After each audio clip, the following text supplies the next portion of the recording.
First, you want to put the kit together. Then grab 1 heap scoop of Aeropress ground coffee and pop it in. Next, fill the Aeropress halfway with boiling water. Then, give it a stir to start the blooming process. Filling it all the way to the top, it's now time to put on the lid. Grab your cup and flip the Aeropress.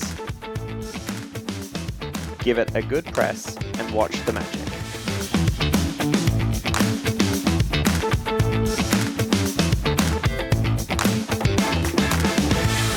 The cleanup is fun and simple.